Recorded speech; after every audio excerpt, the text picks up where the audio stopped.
et bienvenue pour ce magazine vidéo de Saint-Jory. Ensemble, nous allons voir en images ce qui s'est passé dans la commune en 2020 et les projets pour 2021. Pour débuter ce magazine, nous allons parler de ce qui nous préoccupe tous, c'est la santé et comment on peut faire pour sortir de cette pandémie tous ensemble. Au-delà du centre de dépistage, il y a également un centre de vaccination à Saint-Jory. Nous allons vous le montrer dans ce reportage. Vous allez également voir le grand projet du pôle santé et des acteurs très importants pour le respect des règles sanitaires. Regardez.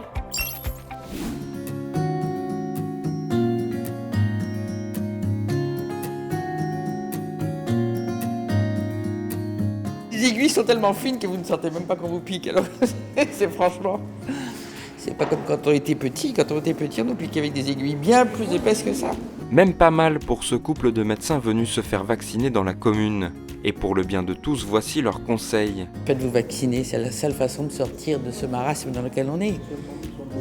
Il faut travailler, il faut que les enfants aillent à l'école, il faut vivre, tout simplement.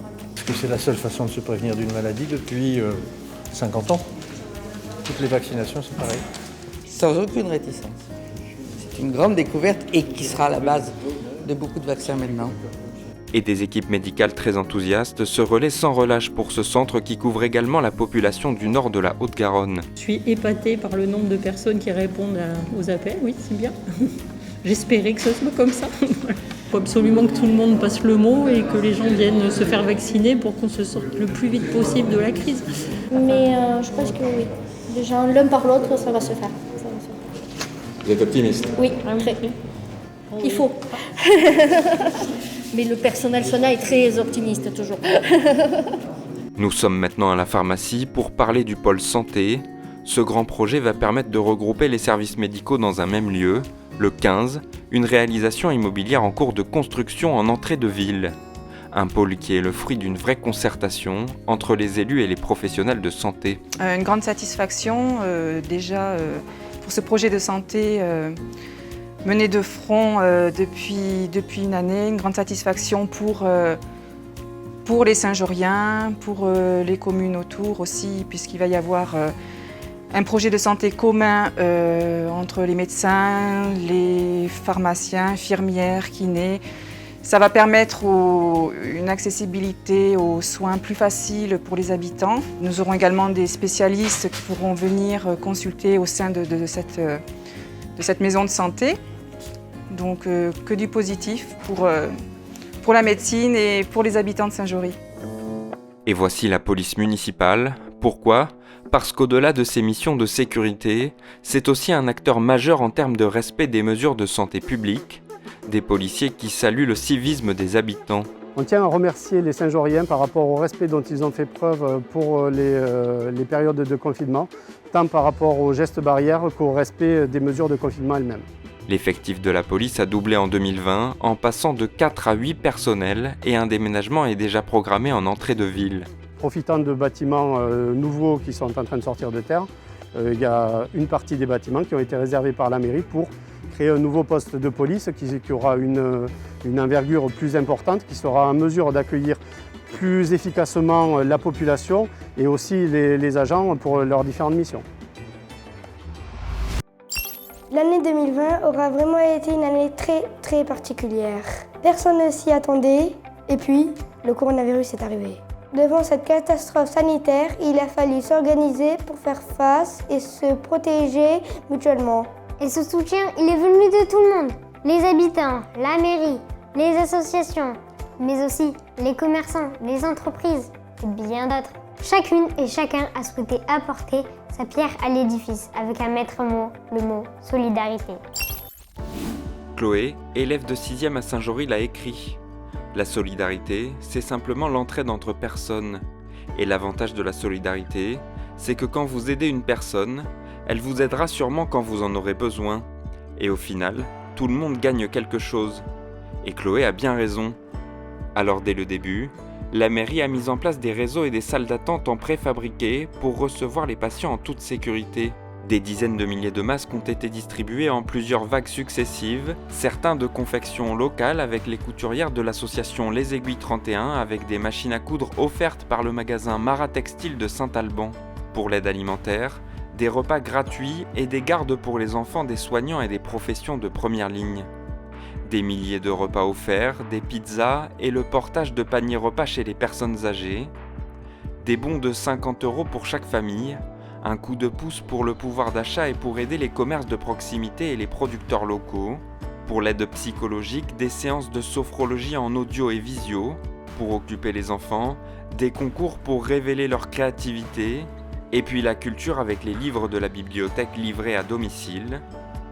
Pour faire plaisir encore, des bonbons à Halloween pour les enfants, et pour Noël, des paniers gourmands pour les aînés. Et puis merci aux frères Beaufort, horticulteurs, ils ont offert des fleurs à ceux qui travaillent au contact de la population. Bravo aux scouts de la commune et leurs homologues allemands pour leur projet environnemental européen avec la Ligue de protection des oiseaux. Merci également aux bénévoles pour les opérations de nettoyage. Et puis malgré la crise, l'opération 1000 arbres dont 300 fruitiers s'est poursuivie, comme ici autour de la chapelle Notre-Dame de Beldoux, des arbres qui portent les prénoms des enfants de la commune. Ils pourront ainsi s'en occuper personnellement et grandir avec eux. Comme partout en France, Saint-Jory a connu 2 confinements en 2020 et des périodes de couvre-feu. Tous les pans de l'économie ont été durement impactés, notamment les petits commerces de proximité qui sont restés très longtemps fermés. Le samedi 28 novembre a toutefois été un jour d'éclaircie avec leur réouverture. Notre caméra s'est rendue notamment dans les instituts de beauté, chez le coiffeur et chez la fleuriste pour recueillir leurs sentiments et ceux de leur clientèle. Voici leurs paroles.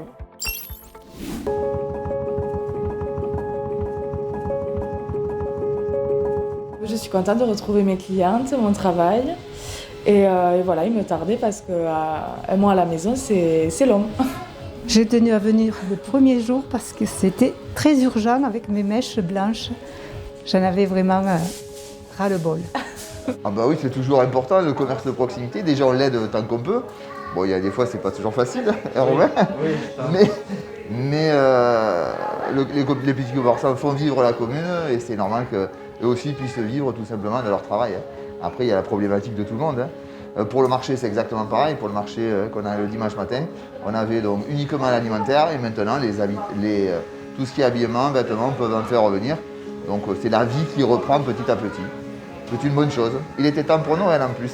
Ça nous tardait de reprendre, maintenant c'est une sacrée organisation parce qu'on ne peut pas faire tout ce que l'on veut, comme on veut, de remotiver tout le monde.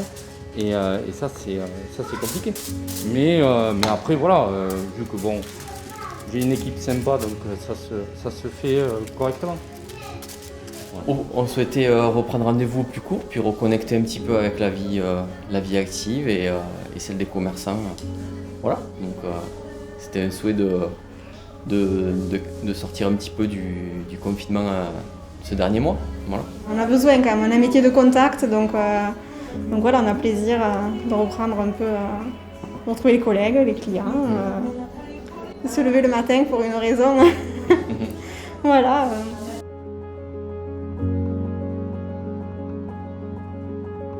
Je viens d'arriver et moi j'ai absolument besoin d'avoir un lien de contact avec les commerçants. J'ai été prendre là auprès d'Ismaël, j'ai été prendre mes poireaux ou mes patates et voilà. Les objectifs, c'est déjà de pérenniser mon activité que je viens de démarrer, parce que j'ai démarré il y a 2 mois dans un contexte qui n'est pas forcément le plus simple pour une ouverture. Parce qu'on perd un peu de visibilité malgré tout, parce que quand même il y a moins de passages, il y a moins de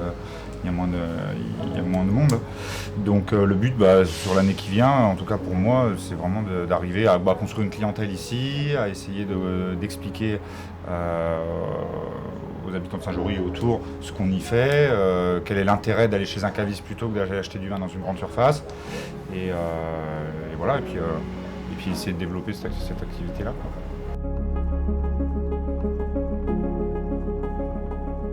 Là, j'ai fait un peu de drive là dernièrement, parce qu'on avait des fournisseurs qui étaient ouverts. Ouais, autrement, on ne pouvait pas, parce que le premier confinement nous a été propice. Là, 2 mois fermés carrément.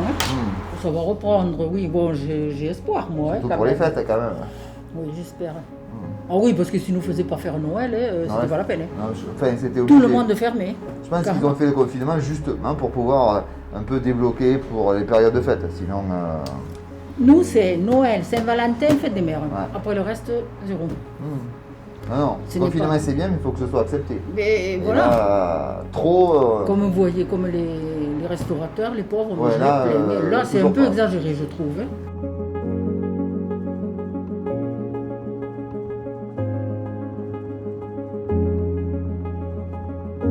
Et vous, du coup, comment vous avez vécu la fermeture de votre institut ? Moi, très compliqué parce que c'est ma première année d'activité. Du coup, ça fait déjà 2 confinements. Et c'est très frustrant parce qu'on ne peut pas recevoir les clientes, on a des appels. Voilà, quoi. Enfin, on ne sait pas ce qu'on va devenir. Donc j'espère que ce sera le dernier confinement parce que sinon, je pense que je ne sais pas si je vais continuer. J'espère que ça va aller et que votre activité va reprendre. Oui, j'espère aussi. On se projette au jour le jour, en fait. C'est encore plus compliqué. Oui.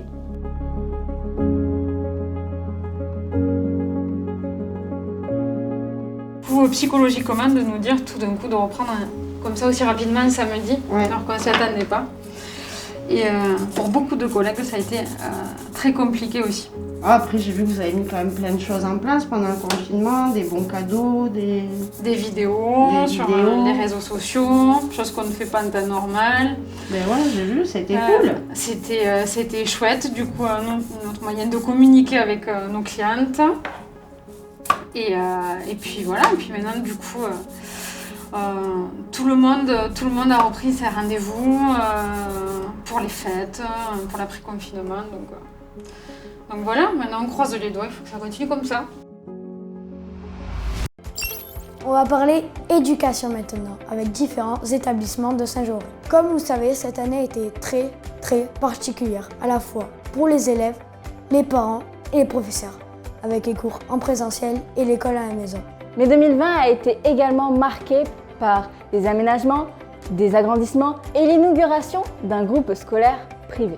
Alors on vous propose d'aller voir ce qui se passe chez les tout petits, les moyens et chez nous, les grands. Regardez. Et on commence avec les tout petits, au relais assistante maternelle et lieu d'accueil enfants-parents.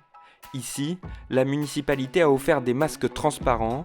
Alors c'est vrai, cela fait un peu de buée, mais ce n'est pas très grave. Il y a quelques inconvénients effectivement, mais on va souligner surtout cette attention qui a été portée aux professionnels de la petite enfance en nous offrant l'opportunité d'avoir des masques avec sourire.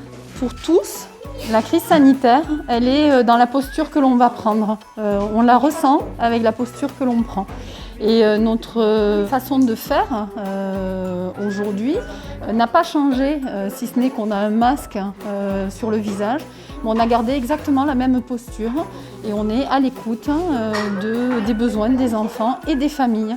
Et ça, les enfants et les familles le ressentent. Ici, c'est l'école du Lac, 174 élèves de 3 à 6 ans. Pour cette maternelle, une extension a été réalisée avec 2 nouvelles classes, une salle de repos et un accueil de loisirs associé à l'école. Cela représente près de 30% de surface complémentaire. Déjà le déménagement, c'était un changement pour eux, donc c'était assez chouette. Et puis surtout, on a quand même des classes qui sont très agréables. On a quand même de l'espace, elles sont lumineuses. Donc je pense qu'ils s'y sentent bien, et nous aussi. Donc là, niveau ergonomie pour nous et confort au quotidien, c'est un changement vraiment radical. Voici des images de 2019 avec terrain nu en entrée de ville. Et voici le même endroit depuis la rentrée 2020 avec un établissement privé flambant neuf de 4000 m². C'est le groupe scolaire privé Sainte-Geneviève qui a donc déménagé de ses anciens locaux qui deviendront la nouvelle mairie. Et c'est un vrai régal, hein. D'ailleurs on peut le voir, on l'entend et on le voit tout autour de nous avec les jeunes qui déambulent. Un établissement tellement plus pratique, plus facile. Et puis voilà, avec toutes les nouvelles technologies, hein. C'était aussi le pari de pouvoir accueillir l'ensemble scolaire sur ces nouveaux locaux. Et, on a un bel outil de travail, c'est un outil très agréable. En quelques chiffres, c'est 700 élèves qui sont accueillis sur un ensemble scolaire, hein, école, collège, lycée. On a ouvert le lycée donc à la rentrée pour un établissement qui a coûté 10 millions d'euros. Donc c'est un investissement très important pour l'enseignement catholique, avec aucun financement public, hein. Ça a été vraiment complètement financé par l'ensemble scolaire en fait. Et on ira sur du 900 élèves quand le lycée aura ouvert complètement ses classes. Puisque nous avons ouvert que les secondes à la rentrée, l'année prochaine les premières et l'année d'après les terminales. Parmi les secteurs très touchés par la pandémie, il y a la culture, le sport et les loisirs. Pour Saint-Jory, ce sont 3 piliers qui se sont effondrés mais qui vont se relever. C'est vrai, des projets sont là, en train de se réaliser, pour accueillir du sport, des spectacles vivants, de la musique et des films de cinéma. Des lieux pour se cultiver, des endroits pour s'amuser et se détendre. Regardez, voici quelques exemples. Des chaises vides, c'est la triste image de la culture en 2020, même s'il y a eu quelques spectacles et une fête de la musique itinérante. Pour 2021, Saint-Jory va se doter d'un centre culturel avec hall d'exposition, une salle de spectacle et cinéma de 135 places et une médiathèque. Inauguration prévue à la rentrée. Culture toujours et sauvegarde du patrimoine avec un très beau geste de Gino Bonucci en ce début d'année. Âgé de 90 ans, le célèbre maquettiste du monde rural a décidé de léguer sa collection à la ville. Une centaine de pièces qui représentent 30 000 heures de travail et qui seront exposées dans plusieurs lieux de la commune. 1979, j'ai commencé ma première machine. Mais j'avais commencé à faire ces machines-là qu'on faisait tourner à la main à l'âge de 12 ans. Moi je suis super content qu'il ait réalisé ça et il transmet toute son époque, même bien avant, à tous les jeunes qui n'ont pas connu, quoi. Merci pour ce don, la commune est fière d'abord de continuer votre collection, votre art de vivre même en faisant ça. Merci encore pour tout ça, parce que quand on voit le travail, c'est le travail d'une vie, on peut dire. Merci. Ah non, mais c'est moi, on est au je vous remercie beaucoup. Côté sport, la halle sportive, située à côté de l'école Jean de La Fontaine, elle accueillera à la fois les scolaires et les équipes de handball, inauguration dans quelques mois. Pour les loisirs, le futur bowling laser game est en construction, un endroit promis à de bons moments ensemble. Et puis pour les beaux jours, retrouver enfin la zone de loisirs au lac de Braguessou, avec son téléski, sa plage de sable fin, la baignade, les pique-niques, et les chevaux du centre équestre. Chaque année, il y a un rendez-vous traditionnel qui réunit toutes les générations. C'est la soirée des vœux du maire et de la municipalité à tous les habitants. Pas de soirée cette année évidemment, mais ce n'est que partie remise. Alors en attendant de pouvoir se retrouver, on se parle comme ça en vidéo. Et c'est ce que va faire le maire maintenant en s'adressant directement à vous. Je vous propose de l'écouter. Mais pas trop long, monsieur le maire, d'accord? Ok Tess, promis, je vais pas être trop long, ou je vais essayer en tout cas. Donc, 2 leitmotifs. D'abord l'esprit d'initiative des Saint-Joriens et la solidarité entre eux. Je peux remercier tout le monde, parce que vraiment tout le monde a fait comme il a pu, et on s'en est quand même bien sorti par rapport aux autres. Donc, ça fait quand même chaud au cœur de savoir qu'on peut compter les uns sur les autres, le voisin avec l'autre voisin, et tout le monde a fait le job, on peut le dire là-dessus. Et donc du coup, on peut dire aujourd'hui qu'on peut être fier d'être Saint-Jory. Merci à tous et merci à vous. Les projets de 2020 ont été ralentis, bien sûr, mais ils ne sont pas stoppés pour autant. Et en 2021, vous verrez, et vous avez vu, au niveau de la culture, au niveau des écoles, au niveau des sports associatifs aussi, et au niveau de la sécurité, des projets vont sortir de terre et être finalisés. Allez, un petit scoop, parce qu'on est quand même au début de l'année. Une nouvelle école aussi est prévue, à côté du château Nodomital. Mais ça, je vous en dirai un peu plus d'ici quelques semaines. Bon, on a quand même pas mal fait pour le pouvoir d'achat des Saint-Joriens, mais il faut aller plus loin. L'emploi doit être notre priorité. Aujourd'hui, de nombreuses entreprises s'implantent sur Saint-Jory. Que ce soit Cargo, que ce soit Cransac, que ce soit le bowling, le laser game, la maison médicale de garde, les espaces également pour les seniors, on va avoir et on a des dizaines et des centaines d'emplois qui vont être créés sur la commune. Et ces emplois qui seront créés sur la commune vous seront essentiellement dédiés. Et nous ferons tout pour vous accompagner dans vos démarches au sein du service emploi de Saint-Jory. Et malgré ces contraintes sanitaires, vous savez que vous pouvez compter sur nous. Alors n'hésitez pas, contactez-nous, vous connaissez notre réactivité, on fera tout ce qu'il faut pour vous. Bon, j'arrive au terme de mon temps attribué et j'en profite quand même pour vous souhaiter une très bonne année 2021. Maintenant, on est début février, mais vous le savez, à Saint-Jory, on ne fait pas toujours les choses comme ailleurs. Allez, bonne année à tous, au revoir. À Saint-Jory, tout se termine en chanson. Donc nous allons terminer ce magazine avec la reprise d'une très belle chanson de soprano qui s'intitule « À nos héros du quotidien ». Les paroles du rappeur marseillais, pourtant écrites avant la pandémie, prennent une ampleur encore plus grande aujourd'hui. Alors pour rendre hommage à toutes ces personnes qui sont une vraie source d'inspiration pour nous, voici le chœur du groupe scolaire Sainte-Geneviève. Des élèves de 10 à 15 ans sous la direction de Béatrice Caour.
Merci beaucoup d'avoir suivi ce magazine. Prenez soin de vous et à bientôt.